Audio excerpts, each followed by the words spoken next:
ዘር ሃይማኖት ቀለም ሳይል ህዝብ ሁላ የተጨነቀላት ምስኪኗ እህታችን ለይላ ከሳውዲ አረቢያ ከ13 ዓመት ቆይታ በኋላ ከእስር ተፈታለች። ተመስገን ተመስገን። እናትና አባቷ የደስታ እንባ፣ ወንድሞቿ እንዲሁም በዙሪያ ያሉ ሰዎች የደስታን እንባ ሲያነቡ እያየን ነው። ተመስገን። ሙት ያላላት ነፍስ ትተርፋለች ማለት ነው እና በጣም ደስ ይላል። ለእናትና ለአባቷ እንኳን ከስቃይ ከሀሳብ ከጭንቀት አወጣችሁ፣ እንኳንም ደስ አላችሁ፣ እንኳንም በሰላም ገባሽ እህታችን። 13 ዓመት እስር ላይ መቆየት ማለት በጣም ከባድ ነው። በጣም እና በተለይ በሰው ሀገር ላይ ሀገርም ቢሆን ሰው ሀገርም እስር ቤት በጣም ከባድ ነው። እግዚአብሔር ከእስር ያውጣን። በጣም ደስ የሚል ነው። ብዙሃናችን በእንባ ስንከታተለው የነበረ ከታሰረችበት ቀን ጀምሮ እስካሁን ያለው ለምን ሲል የነበረ ህዝብ ነው። ህዝቦች ሁሉ ክብር ምስጋና ይግባችሁ። አሁንም ብዙ የታሰሩ አሉ፣ ብዙ ስቃያቸው ያልተገለጸላቸው ይኖራሉ ሳውዲ አረቢያ እስር ቤት እና ከእስር የሚፈቱበትን ቀን ለእነሱም ቅርብ ያደርግላቸው። ታችን ለይላ እንኳን ተፈታሽልን፣ እንኳን ለሀገርሽ አበቃሽ፣ ለቤተሰቦችሽ አበቃሽ። በጣም ደስ ይላል። ከብዙ አመት ቆይታ በኋላ ሀገር መግባት፣ በተለይ በዚህ ሁኔታ ላይ ከሞት አፋፍ መመለስ ማለት መታደል ነው። እድለኛ ነሽ። በተለይ ለእናትሽ ለአባትሽ እድለኞች ናቸው።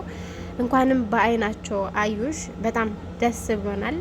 ተመስገን። ሁላችንም ተመስገን አልሐምዱሊላህ እያሉ ህዝቦች በደስታ እንባ እያቀረብን እያየናቸው ነበረ። ተመስገን ነው። እንዲሁም በዙሪያው ሆናችሁ የእሷን ጉዳይ ስትከታተሉ የነበራችሁ፣ በመሀከል ስንወቅሳችሁ የነበራችሁ ሁሉ ክብር በሉልን፣ ኑሩልን። ስለ ዜግነት፣ ስለ ሀገራችሁ፣ ስለ ህዝባችሁ የምትጨነቁ ሁላችሁም ኑሩልን፣ ክበሩልን። በጣም ብዙ ታዳሚዎች አሉ። ደስ ይላል።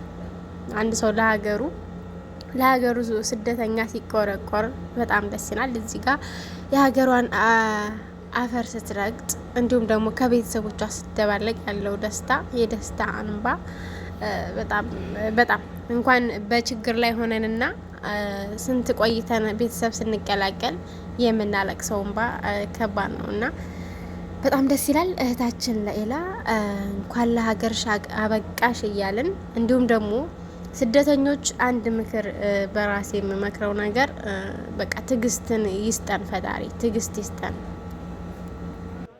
ትዕግስትን ለሁላችንም ያልብሰን። በትዕግስት ስራችንን እንስራ። ያለንበት ቦታ ከባድ ከሆነ ከዛ ቦታ ለቀን ለመሄድ እንሞክር ማለት ነው። ትዕግስትን፣ ሰላምን፣ ፍቅርን ለሁላችንም ያብዛልን። ስደተኞች በያለንበት ፈጣሪ ጠብቀን። በስደት ላይ ፈተና በጣም ከባድ ነው። በጣም ከባድ ነው እና ፈተናችንን